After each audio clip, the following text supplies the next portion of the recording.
I want to welcome you to the Street Dog Podcast, brought to you by the Street Dog Coalition. We are a national nonprofit providing free medical care and related services to pets of people experiencing or at risk of homelessness. I am your host, Daria Tavana, and I'm also the Director of Development at the Street Dog Coalition.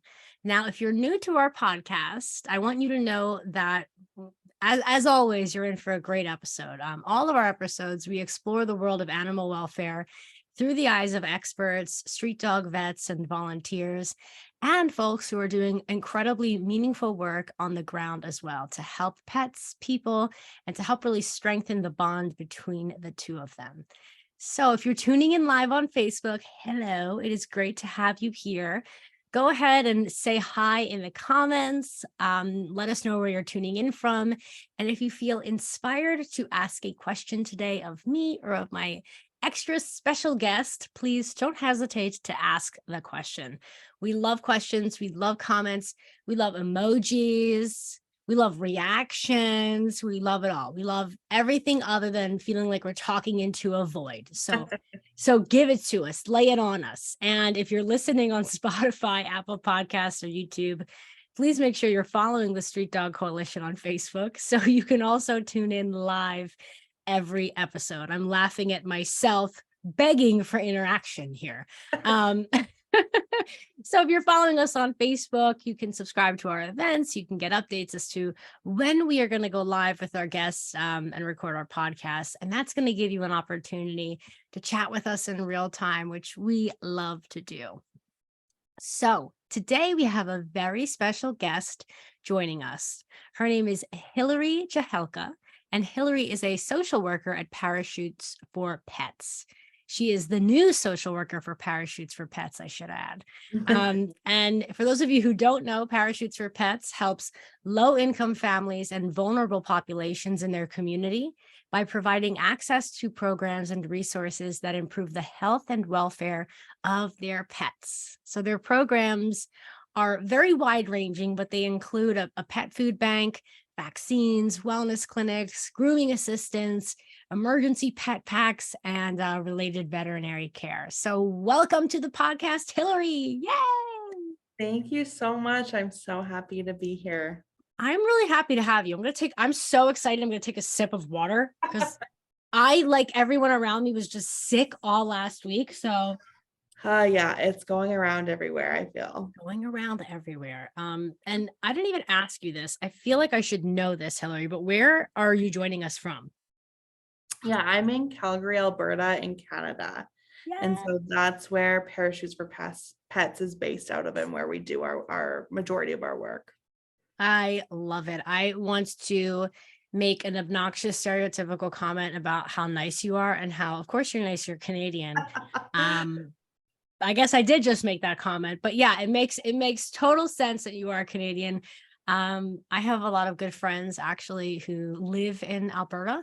And they are the sweetest, kindest people that I know. And of course, I'm outside of Philadelphia. I lived in New York City for 13 years, so I think I'm nice, but the jury's still out. Well, I really do try to live up to that stereotype and make sure that it's true in my life. Love it. You're crushing it. So Thank you. Hilary, let's just dive on in here. I know before we went live, you were telling me how you just started working at Parachutes for Pets with a week or so ago. And I, of course, laughed because you're a social worker. So of course, you're incredible at rolling with the punches. Of course, you can handle anything that comes your way. And maybe you can tell us a little bit about your role as a social worker with Parachutes for Pets. Tell us how your position contributes to the organization's mission of improving the health and welfare of pets in low-income families and vulnerable populations. Sure. Yeah. I think, my role came to be as Parachutes for Pets started to grow. Started off in Melissa, our executive director and our founders, out of the back of her car 4.5 years ago when she was seeing a need and wanted to support folks in need and their pets. And so, she launched this really in a grassroots grassroots way, really wanting to be there for folks. And so as it's grown over the 4.5 years, with the different programs that they've brought in, there was a need and a seen need for a social worker, because when people come in with their pets and they need food or they need vet care, often they have other things going on in their life that they need support with as well. And so having a social worker in this role allows me to meet folks where they're at. And so they're coming in for their pets, and often that means they're not supporting themselves because they're putting their pets first in so many ways, Mm, which I'm sure you folks see all the time. absolutely. Folks who are paying for dog food before they pay for their medication. And so we really wanted to meet that human aspect of it as well. And so my role here is supporting whatever needs someone is coming in with. And so that's the coolest thing. With the week and a half that I've been here, I've supported unhoused folks. I've supported folks going through domestic violence situations, folks who are needing to find work, needing to find jobs.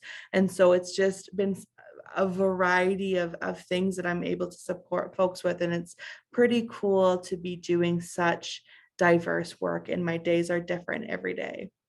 Yeah, that's really fantastic. I think that um just the fact that Parachutes for Pets has the ability to hire a social worker, especially one like you, I think it speaks volumes about how invested the organization is, not just in the animals that the organization serves, but but in the people that the organization serves. And of course, we know, we work in this field, that that's really a symbiotic relationship.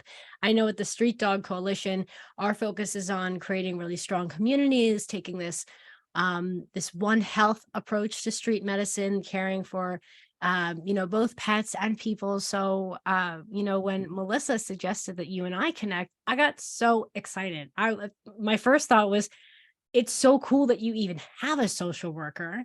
And of course, my next thought is, we got to get her on. We got to get her on the pod. So it's just, I deeply appreciate and admire the work that you do. And I have to imagine that a number of our listeners, I see a few of you are tuning in live, which is so exciting. They have either been a social worker, they have benefited from a relationship that they've had themselves with a social Mhm, worker. We have a lot of people listening with lived experience, mhm. or they're a veterinarian or a medical care provider of some kind, and they have collaborated with a heroic social worker at one point or another in their careers. So I have such deep respect and admiration for the work that you do. And I just want to thank you on behalf of myself and our organization and all of our listeners. It's really incredible. Well, thank you. That means so Yeah. much. And I'm so grateful for this position. I have been saying, it's a soapbox of mine. You can ask anyone in my life for the last couple of years. I've been like, we need social workers in like animal welfare situations, Yeah. because these folks are pets and animals are there are people, there are family, we need them in our lives. And when you're going through hardship and you're dealing with a sick pet or a dying animal, or you can't take care of them in the way that you want to, having someone be by your side and chatting you through that and working with you, I think is so beautiful and meaningful. And that's why I'm so grateful that I get to be in this position. Yeah. No, it's really exciting. It's really exciting. And you're right. I think you're definitely filling a gap that has been vacant for some time. And I know that yeah, and I just know the impact that you're having on people is immense. And maybe you can walk us through. I'm laughing to myself because I know that I'm imagining my first week at a new organization. And when someone asks me to talk about all the programs that we offer, I just, having worked at large-ish organizations with lots of programs, it's like, oh God, here comes the quiz, here comes the test. So this is not a test, it's not a quiz, and I'm sure you're capable of answering this question fabulously, but can you walk us? I'm like projecting my trauma onto you. Um, can you walk us through some of the programs and resources provided by Parachutes for Pets, and maybe tell us how initiatives like the pet food bank, the wellness clinics, this grooming assistance, which is so cool. How do these things make a tangible difference in the lives of both pets and their owners? Totally. And I have been studying it and I get so many questions every day about all of our programs. So I think I'm pretty good. So we'll see. Um, Okay. I'll start with our pet food bank because that is kind of the biggest program we run and where we see the most clients and the most need. And so that is a program where folks can come in. Low income folks who are needing support and they can access our pet food bank, and that's an ongoing program for folks who are low income and need support. And so we can support them, we give them pet food every 3 months, and so that they can continue with that. And for other folks in emergency situations who maybe aren't low income but have an emergency or can't prove that they're low income but they still need support, we do offer one-off pet food hampers for them as well. And so we Nice. really try to meet everyone's needs where they're at, because we know, we've all been in a time where something comes up and we need that support. And so that's a big place that people come in and that we then can support them with other things. And so we're always checking in when someone comes into the pet food bank around if they're needing other supports as well. And so that's where I've gotten a lot of my clients from, around like, oh yeah, I'm also can't find housing. Mm. Can I talk to the social worker? Or I'm escaping a domestic violence situation. What can I do? And so that's how we kind of filter a lot of our clients in. And so from there, we also have veterinary care. So we support people mostly in emergency situations who need some veterinary care. But we also have what we call vet days, where we have a full day of spay and neutering for pets. We have routine vaccines available for pets. And so supporting, once again, low income folks who are needing that support. And we work with an amazing vet clinic called Fen Vet here in Calgary. And I've never been in a vet clinic like theirs. You walk in, and I was like, this is the most trauma informed vet clinic I've ever seen. They've thought of everything. The whole space is just welcoming. And so our clients feel at home and feel supported when they are accessing vet services as well. And then we also offer grooming services if needed for folks, which is a really cool thing that we can do. And then, of course, social work services for folks if they're needing. Mm. So the idea is this pet advocacy center is a wraparound service that people can come in. They might be coming in for one service, but then we have all these services available to them if needed. And in November, we're partnering with a couple of organizations here in Calgary, one called Source and one is the Calgary Homeless Foundation, where we're actually opening up a warming center. So unhoused folks and their pets can come in, can stay warm, can meet with housing teams, can meet with a social worker, can meet with folks to see what they're needing and get them support right then and there. And they can come and in Calgary, we can get -40 weather sometimes. And so have it, and that's I know you folks, we use different temperature scales, so I don't know what that is, I'm but doing the math in my head right now. Hold on, I'll be back in 45 minutes. I'm like, math is not my strong suit. That's why I did social work. Me neither. But it gets very, very cold. And so it's going to be great to have this service available for folks. And the collaboration is just what's so cool, is that we're collaborating with different organizations to make that a success and be able to meet every client's need. And that's what really, when I was doing my interview and when I was doing the walk around of our space, I was like, you have thought of everything, and this is such an amazing collaboration. I haven't seen collaboration like it, so it's Wow, really, really cool. that's so awesome. It's so Mhm. cool to hear. I'd be lying if I said anything other than, does the Street Dog Coalition need a social worker? That's kind of like what's on my mind now, because it feels like you are, in a way, the glue that's kind of holding this organization together, in that you are able to kind of identify these these areas where people can, collaborate with you to improve their lives, and then of course by improving their lives also improve the lives of the pets that they take care of. So it's just I am just so in love with your role at Parachutes for Pets, and I just think it's so cool. It's so cool, and I had to credit that to Melissa, right? She just, that was her idea, and I think she really saw a need for that, and she puts everyone first. Like she is there to support the person and their pet. You really feel that with her. Every individual who walks through the door is treated with dignity and respect, and that is the most important thing to her. And that's something that I value so deeply. And so, getting to work with her, and luckily, my position's funded by the Calgary Homeless Foundation, and so they saw the importance of a role like this as well. And so just once again, that connection piece and that value of the work that we're doing is so wonderful and great and has gotten us where we are. I love that. That's Yeah. so exciting. It's just all, I just have so many ideas running through my mind, because, and I'm sure other individuals who run their own, nonprofit organizations. We have so many people and partners in our community who are doing incredible work on the ground to help animals and help people. I'm sure their minds are running wild with ideas too. I hope So so, right? inspiring. Yeah, that's the coolest thing. And there's a couple I'm like, oh yeah, I'm thinking of other we have it's called Charlie's Closet that's named after Melissa's doggo who got her through so much. And that's a free store for our clients to come in, and it's a dignity store. So, it's not hand-me-down things that are dirty. It's a store where people can come in, pick out what they want, and leave feeling dignified with their animals, collars and leashes and chew toys. And so that's like such a cool thing that we can host here too.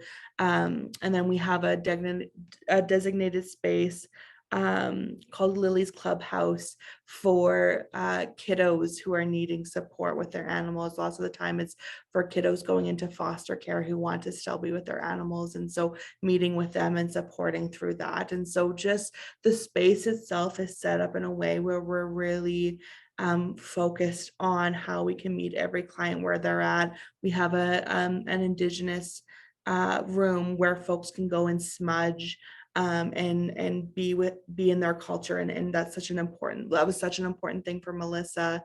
And it's just such a beautiful space where we can have clients come in and feel supported in such a meaningful way. Wow, you guys have thought of everything. And We I really know have, yeah.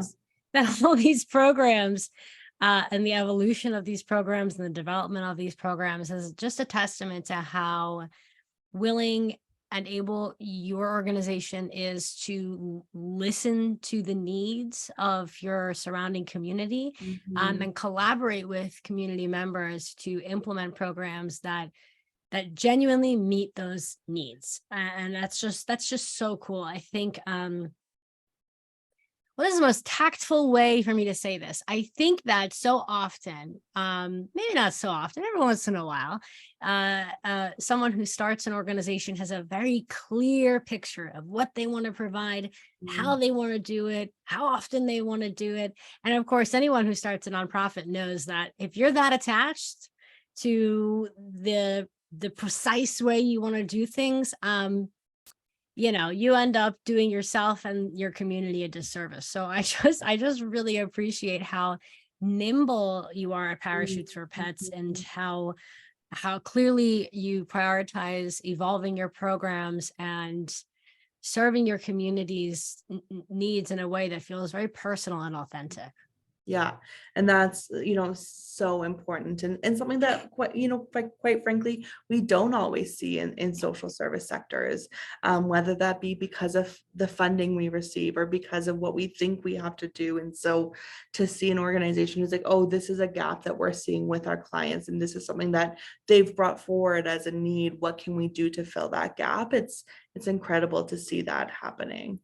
Yeah, it really is. And since you're the expert, and we have your ear here, can you tell us in your experience, what are some of the, and you've already touched upon this, but could you give us a little bit of a deeper dive into some of the challenges faced by these low income families when it comes to caring for their pets.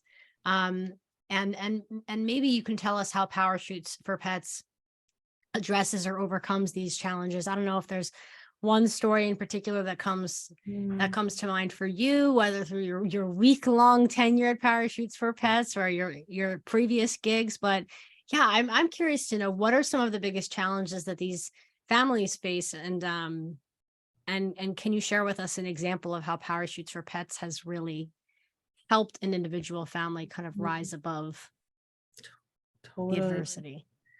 Well, right now in Calgary and across Canada, but we are in the midst of a housing crisis. People can't afford to live. The cost of living is so high that minimum wage does not meet it. Mm. And so we're in the midst of this massive housing crisis where people can't even afford to live. And when you have a pet, often you can't find rentals that allow pets, and you can't afford to buy a home. And so we're seeing an even bigger issue for folks who have pets and are looking for housing. There was also just statistics released that 38,000 jobs were lost in Alberta in September. And so that's a massive, massive job loss for Alberta. And that means that people will be out of income and likely means they might lose their home, they might lose other things and not be able to meet their basic needs. And so what we're seeing is folks not being able to even meet their own basic needs, let alone support their pets with their basic Mm. needs.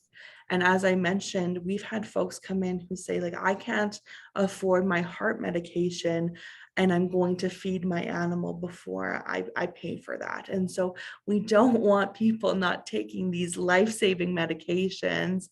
And so that's where we come in to be like, okay, what can we do on the pet side of things to minimize the cost, to minimize this impact for you?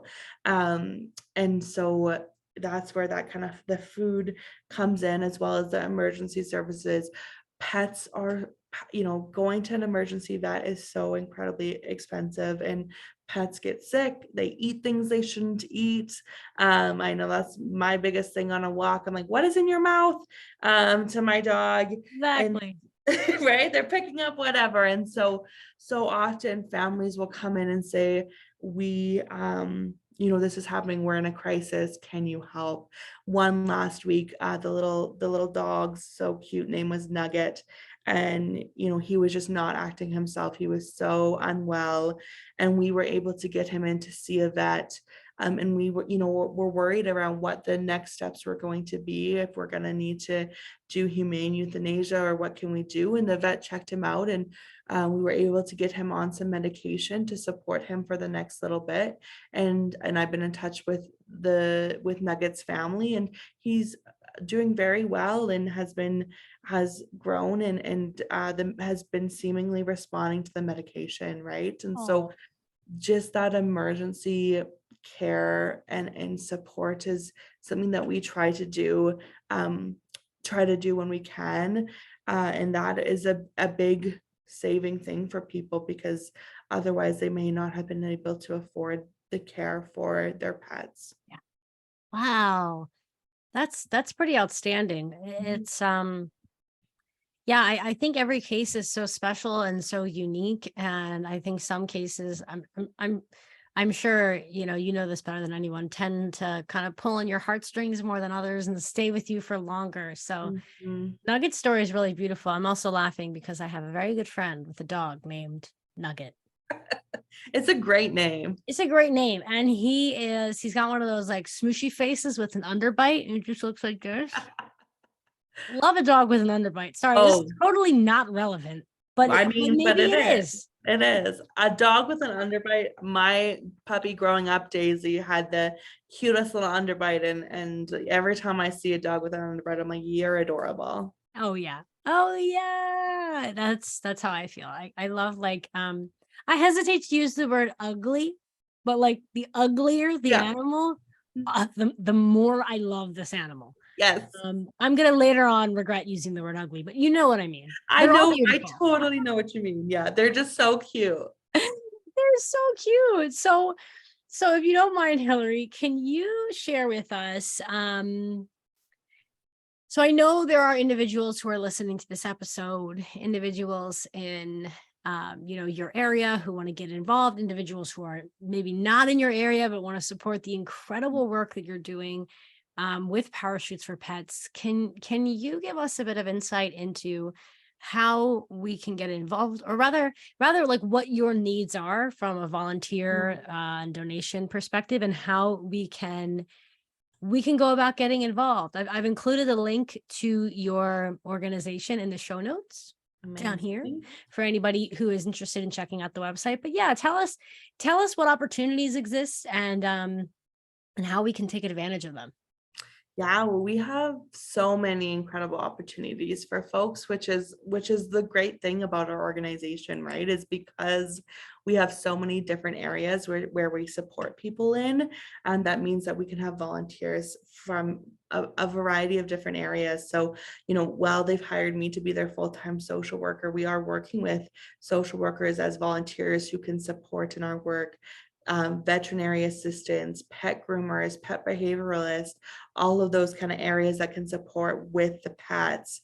We have people volunteering. We have a pet thrift store, and so That's so cool. it's so cool.